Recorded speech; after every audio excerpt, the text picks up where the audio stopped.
السلام علیکم ورحمۃ اللہ وبرکاتہ۔ نحمده ونصلی علی رسولہ الکریم، اما بعد، اعوذ باللہ من الشیطان الرجیم۔ وَلَقَدْ آتَيْنَا دَاؤُودَ وَسُلَيْمَانَ عِلْمًا وَقَالَ الْحَمْدُ لِلَّهِ الَّذِي فَضَّلَنَا عَلَى كَثِيرٍ مِّنْ عِبَادِهِ الْمُؤْمِنِينَ رب اشرح لي صدري ويسر لي امري واحلل عقدة من لساني يفقهوا قولي سبحانك لا علم لنا الا ما علمتنا انك انت العليم الحكيم اللهم ارنا الحق حقا وارزقنا اتباعه وارنا الباطل باطلا وارزقنا اجتنابه امين يا رب العالمين۔ قصص القرآن کی سیریز کے سلسلے میں آج جو موضوع ہمارے سامنے ہے اس کا عنوان ہے چیمٹی کی پکار۔ اللہ تعالیٰ نے قرآن کریم میں کچھ صورتوں کے نام جانوروں کے ناموں پہ رکھے ہیں، جیسے سورۃ البقرہ، بقرہ کہتے ہیں گائے کو، سورۃ النحل، نحل کہتے ہیں شہد کی مکھی کو، سورۃ الفیل، ہاتھی کو، سورۃ النمل، چیمٹی کو۔ اس کے پس منظر یہ ہے کہ اللہ تعالیٰ نے سلیمان علیہ السلام کو مختلف مخلوقات کی بولی سکھائی تھی، پرندوں کی بولی بھی سکھائی اور جانوروں کی بولی بھی سکھائی، اور ان کے لیے مسخر کر دیا اللہ تعالیٰ نے انسانوں کو بھی، جنوں کو بھی اور پرندوں کو بھی۔ تو اللہ تعالیٰ ان کے بارے میں سورۃ النمل کی آیت نمبر 16 میں فرماتے ہیں وَوَرِثَ سُلَيْمَانُ دَاؤُودَ، اور ہم نے سلیمان علیہ السلام کو داؤد علیہ السلام کا وارث بنایا۔ یہ دونوں باپ بیٹے انبیاء تھے اور یہ دونوں باپ بیٹے بادشاہ تھے۔ سلیمان علیہ السلام تو داؤد علیہ السلام کے بیٹے تھے تو ان کو بادشاہت مل گئی۔ تفسیر القرآن میں کیلانی صاحب نے لکھا ہے کہ داؤد علیہ السلام کے 19 بیٹے تھے، ان میں سلیمان علیہ السلام سب سے چھوٹے بیٹے تھے، لیکن داؤد علیہ السلام کے والد وہ بادشاہ نہیں تھے بلکہ داؤد علیہ السلام نے جالوت کے خلاف جو فوج تھی اس کے لشکر میں وہ تھے، اور پھر ان کی شادی ہو گئی اور شادی کے بعد ان کو بادشاہت مل گئی۔ تو اللہ تعالیٰ فرما رہے ہیں وَوَرِثَ سُلَيْمَانُ دَاؤُودَ کہ اللہ تعالیٰ نے سلیمان علیہ السلام کو وارث بنایا داؤد کا۔ فقال، اور انہوں نے کہا یا ایھا الناس، اے لوگو، علمنا منطق الطیر، کہ سکھائی گئی ہمیں پرندوں کی بولی، وَأُوتِينَا مِن كُلِّ شَيْءٍ، اور ہمیں دی گئی ہر ضرورت کی چیز، إِنَّ هَذَا لَهُوَ الْفَضْلُ الْمُبِينُ، اور یہ اللہ تعالیٰ کا بہت بڑا فضل ہے۔ اس سے پہلے ہم قارون کا واقعہ بھی پڑھ چکے ہیں، جب قارون کی قوم کے لوگوں نے قارون سے کہا کہ بھائی یہ تمہیں جو اللہ تعالیٰ نے مال دیا ہے، اتنا مال دیا ہے، تو لا تفرح، دیکھو فخر نہ کرو، تکبر نہ کرو۔ اللہ تعالیٰ کو یہ فخر تکبر پسند نہیں ہے۔ تو اس نے تو جواب میں یہ کہا تھا کہ یہ میری اپنی عقل کی وجہ سے دیا گیا ہے، میری وجہ سے دیا گیا ہے۔ اور یہاں سلیمان علیہ السلام نے فوراً کہا کہ الحمدللہ، یہ اللہ تعالیٰ کا فضل ہے، ان ھذا لہو الفضل المبین، اور یہ اللہ تعالیٰ کا واضح فضل ہے۔ اور یہ ایک مومن کی نشانی ہوتی ہے، ایک ایسے شخص کی جو اللہ رب العزت پر ایمان لاتا ہے، اس کی توحید پر ایمان لاتا ہے، جو جانتا ہے کہ ہر چیز کا خالق، مالک، طاقت رکھنے والا، دینے والا، لینے والا، عطا کرنے والا، روکنے والا صرف اور صرف اللہ کی ذات ہے۔ اور جب یہ یقین کسی کے دل میں پوری طرح اتر جاتا ہے، یہ ایمان اس کے اندر آ جاتا ہے، تو پھر وہ ہر چیز کی نسبت، جو خیر کی نسبت جو ہے وہ اللہ تعالیٰ کی طرف کرتا۔ تو سلیمان علیہ السلام نے بھی یہی کہا ان ھذا لہو الفضل المبین۔ وحشر لسلیمان جنودہ من الجن والانس والطیر فہم یوزعون، اور اللہ تعالیٰ فرما رہے ہیں اکٹھے کیے گئے سلیمان علیہ السلام کے لیے ان کے لشکر، جنوں میں سے، انسانوں میں سے اور پرندوں میں سے، اور وہ الگ الگ صف بندی کی جاتی تھی۔ یعنی جب بھی سلیمان علیہ السلام کو کہیں جانا ہوتا تھا تو یہ تینوں مخلوقات کے لشکر الگ الگ ان کے ساتھ چلتے تھے۔ ایک طرف انسان ہے، پھر جن ہے، پھر پرندے ہیں۔ وہ جو حدود کا واقعہ بھی آپ نے پڑھا ہے قرآن کریم کے اندر، وہ بھی انہی کے لشکر میں سے تھا۔ جب اس کو نہیں پایا تو کہا بھائی یہ کہاں ہے، تو پھر آ کے اس نے سبا اور بلقیس ان ساری چیزوں کے بارے میں ان کو بتایا۔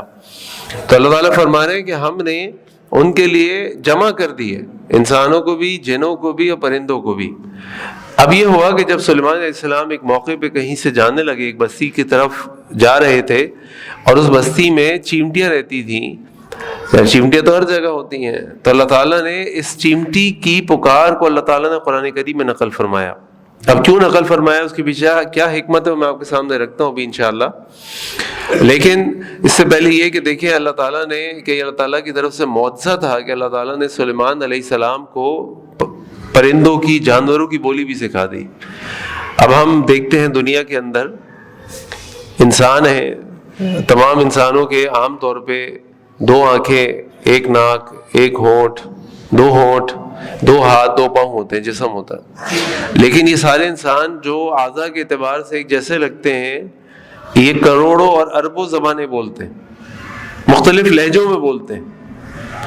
اسی طرح یہ جو جانور ہیں یہ بھی زبان بولتے ہیں. اب ان کی زبان ہمیں تو سمجھ نہیں آتی جیسے ہماری زبان ان کو سمجھ نہیں آتی ہوگی، لیکن اللہ تعالیٰ نے ان کا ایک نظام بنایا ہوا ہے. اور یہ جو چھوٹے چھوٹے جانور ہیں، حشرات الارض جیسے چیمٹیاں ہیں، تو ان کی جو آواز ہے یہ تو آواز نہیں نکلتی، کم از کم ہمیں تو سنائی نہیں دیتی. ہو سکتا ہے ہوتی بھی ہو، اللہ عالم، لیکن ہمیں سنائی نہیں دیتی. تو یہ اللہ تعالیٰ کا اتنا بڑا معجزہ ہے کہ اللہ تعالیٰ نے سلیمان علیہ السلام کو یہ صلاحیت دی کہ وہ جانوروں کی اور چیمٹیوں کی اور ان جیسی مخلوقات کی بولی کو بھی سمجھ لیتے تھے. ایک موقع پہ صحیح بخاری کی روایت ہے کہ نبی کریم صلی اللہ علیہ وسلم فرمایا کہ میں نماز پڑھ رہا تھا اور ایک شیطان میرے پاس آیا اور میں نے اس کو پکڑنے کی کوشش کی، لیکن پھر میں نے اس کو چھوڑ دیا اور مجھے اپنے بھائی سلیمان علیہ السلام کی وہ دعا یاد آ گئی جو سلیمان علیہ السلام کی دعا اللہ تعالیٰ نے قرآن کریم میں نقل فرمائی ہے، رب اغفر لی وہب لی ملک لا ینبغی لأحد من بعدی. اے اللہ مجھے بخش دیجئے اور مجھے ایسی سلطنت عطا کیجئے، ایسی بادشاہت، ایسی ملک عطا کیجئے جو میرے بعد کسی کو نہ ملے.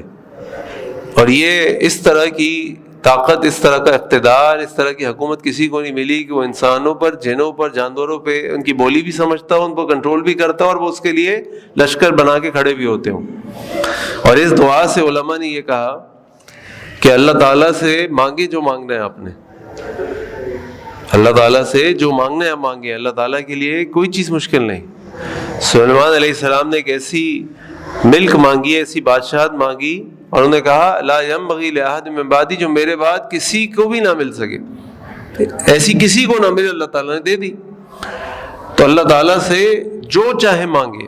لیکن ظاہری بات ہے ایک مومن جو ہے وہ ہمیشہ اچھی چیز مانگتا ہے، وہ چیز مانگتا ہے اس میں خیر ہوتی ہے اور جو اس کو جنت کی طرف لے کر جاتا ہے. تو جب سلیمان علیہ السلام نے لشکر کے ساتھ ایک بستی کی جانب جا رہے تھے تو وہاں پہ کچھ چیمٹیاں تھیں. اللہ تعالیٰ نے اس میں ایک چیمٹی کی پکار کو اللہ تعالیٰ نے قرآن کی نقل فرمایا اور بلکہ سورت کا نام بھی سورۃ النمل رکھ دیا.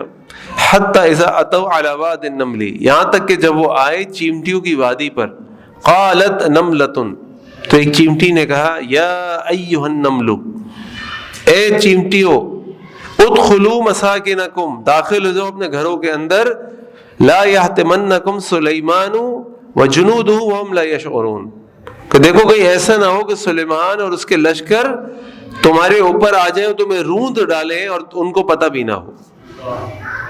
اب یہاں پہ 2-3 باتیں بڑی اہم ہیں. ایک بات تو یہ کہ سلیمان علیہ السلام نے یہ بولی سنی، آگے آئے گا فتبسم ضاحکا من قولها، سلیمان علیہ السلام جب یہ سنا تو وہ مسکرا اٹھے. تو سلیمان علیہ السلام اس چیمٹی کی پکار کو سن لیا.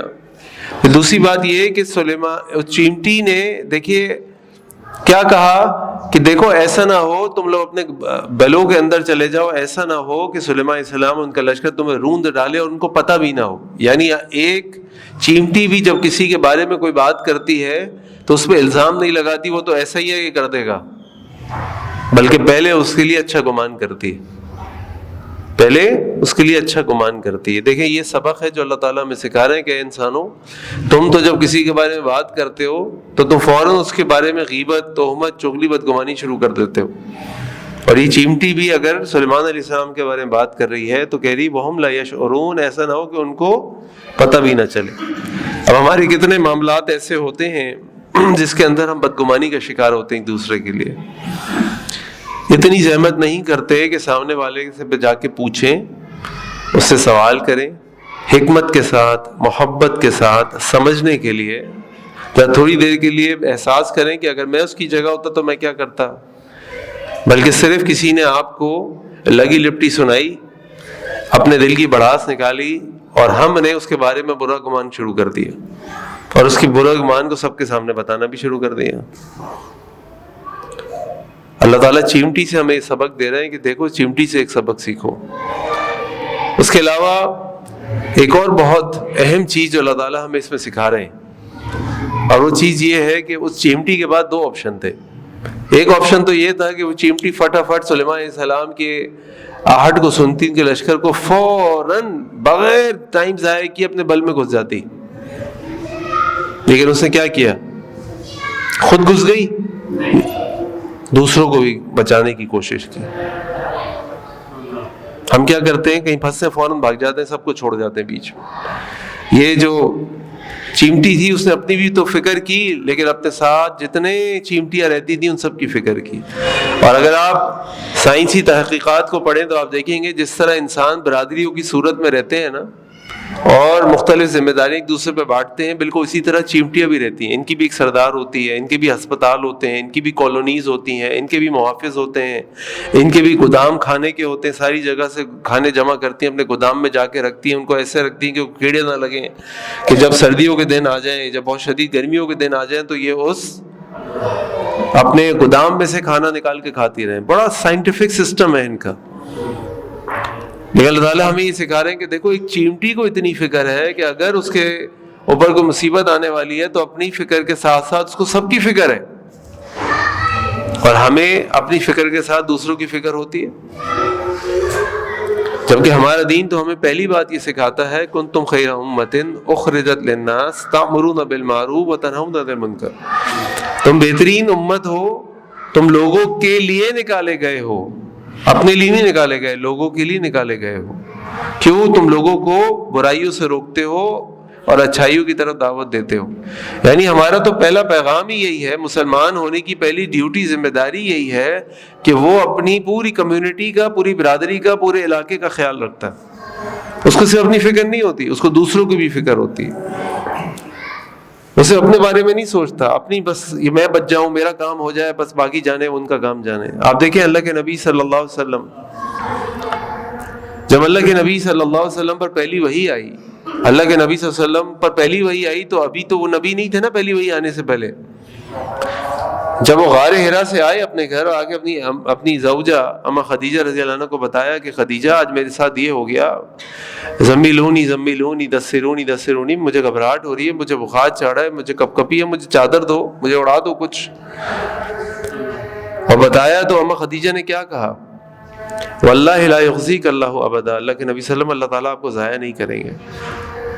اب انہوں نے یہ نہیں کہا کہ اللہ کے نبی صلی اللہ علیہ وسلم آپ تو نماز پڑھنے والے ہیں، آپ تو روزے رکھنے والے ہیں، آپ تو قیام اللیل کرنے والے ہیں، آپ تو صبح شام اذکار کرنے والے ہیں، آپ کی تو ماشاءاللہ بڑی سنت کے مطابق داڑھی ہے، اور آپ کی تو جناب کپڑے ایسے ہیں اور شلوار اتنی اونچی ہے۔ یہ باتیں تو نہیں کی۔ کیا باتیں کی؟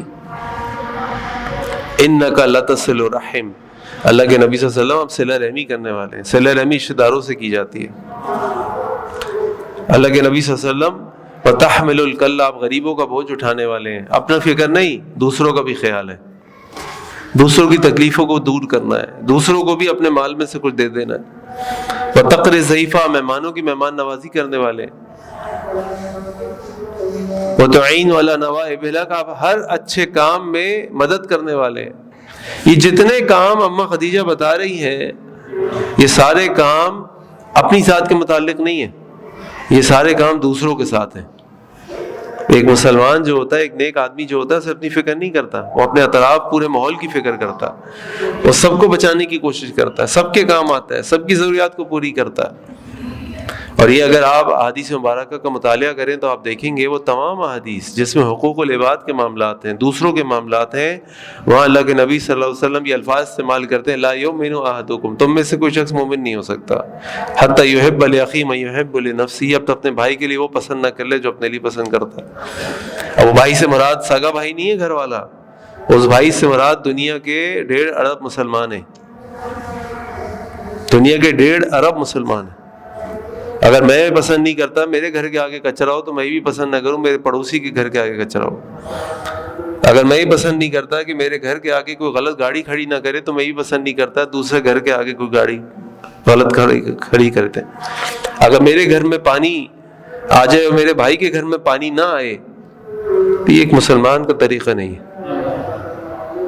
اس کو فکر ہوگی یار میرے پڑوس کا کیا ہوگا.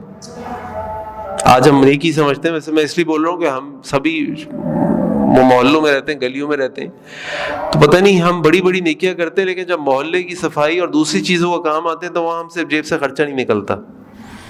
جو لوگ بلڈنگوں میں رہتے ہیں, میں کچھ ایسے بلڈنگز میں رہا ہوں تو میں نے دیکھا ہے کہ مینٹیننس ہی نہیں دیتے, کسی بھی طرح جان چھوڑاتے ہیں. بلڈنگ کی صفائی کا کام آ جائے, بلڈنگ کے پینٹ کرنے کا کام آ جائے, بلڈنگ کی دھلائی کا کام آ جائے, بلڈنگ کا پانی ہم نہیں دے رہے. بھائی کیوں نہیں دے رہے آپ؟ یہ پڑوس ہے تمہارا, تمہارے ساتھ رہنے والے لوگ ہیں.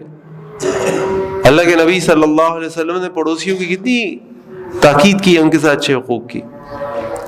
اللہ کے نبی صلی اللہ علیہ وسلم کی حدیث سنیں, آپ فرماتے ہیں من کان یؤمن باللہ والیوم الآخر, جو اللہ یوم آخرت پر ایمان رکھتا ہے, فلیکرم جارہ, اس کو چاہیے کہ اپنے پڑوسی کے ساتھ اچھا سلوک کرے. من کان یؤمن باللہ والیوم الآخر, جو اللہ یوم آخرت پر ایمان رکھتا ہے, فلیکرم ضیفہ, اپنے مہمان کی اچھی مہمان نوازی کرے. ای الاسلام خیر, اللہ کے نبی صلی اللہ علیہ وسلم اچھا اسلام کیا ہے؟ آپ نے فرمایا من سلم المسلمون من لسانی و یدہ, جس کی ہاتھ اور زبان سے دوسرے مسلمان محفوظ رہیں.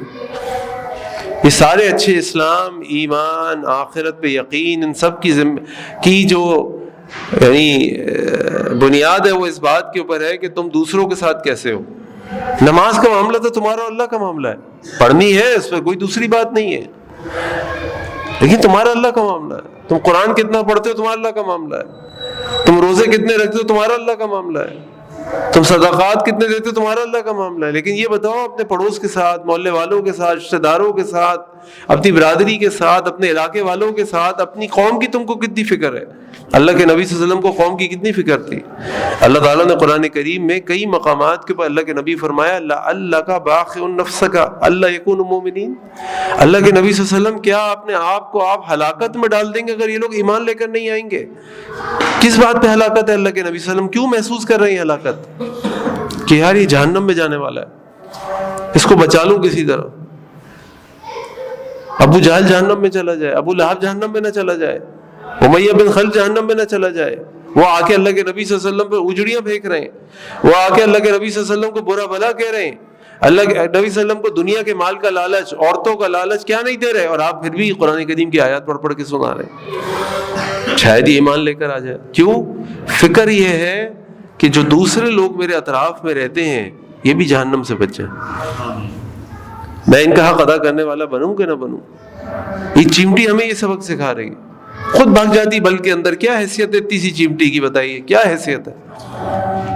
لیکن یہ چیمٹی اتنی عقل مند ہے اور اتنی غیرت مند ہے اور اتنی فکر مند ہے اپنی امت کے لیے, اپنی قوم کے لیے, اپنی برادری کے لیے, آواز دیتی ہے کہ دیکھو سلیمان اس کے لشکر آنے والا ہے, ایسا نہ ہو تم ان کے پاؤں کے نیچے آ جاؤ, بھاگ جاؤ, جلدی جلدی چھپو.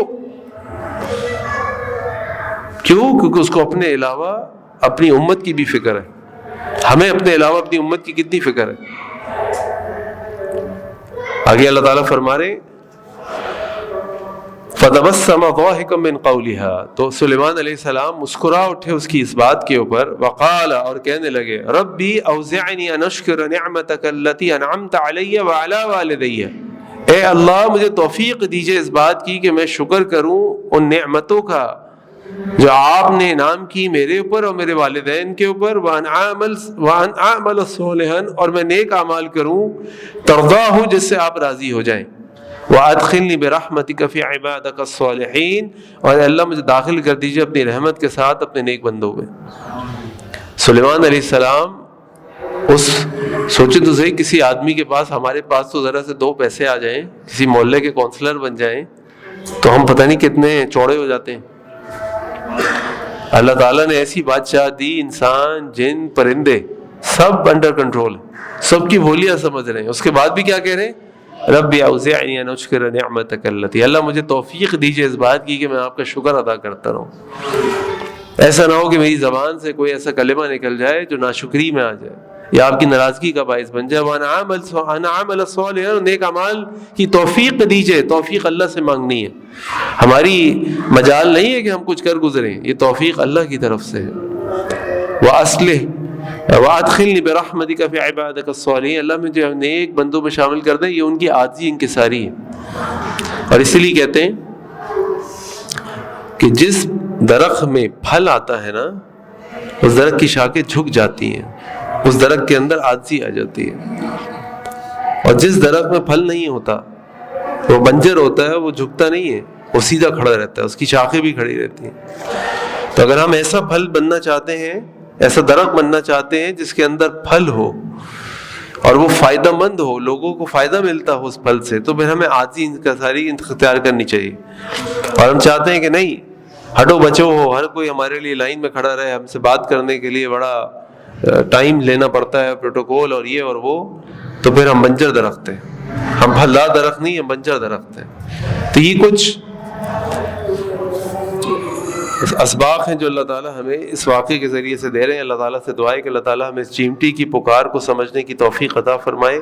اللہ تعالیٰ یہ جو ہمیں بار بار مختلف قصے قرآن کریم کے اندر سنا رہے ہیں، دکھا رہے ہیں، پڑھوا رہے ہیں، اللہ تعالیٰ ہمیں اس پر عمل کی توفیق عطا فرمائے. سبحانک اللہم بحمدک اشہد ان لا الہ الا انت استغفرک و اتوب الیک. السلام علیکم و رحمۃ اللہ وبرکاتہ.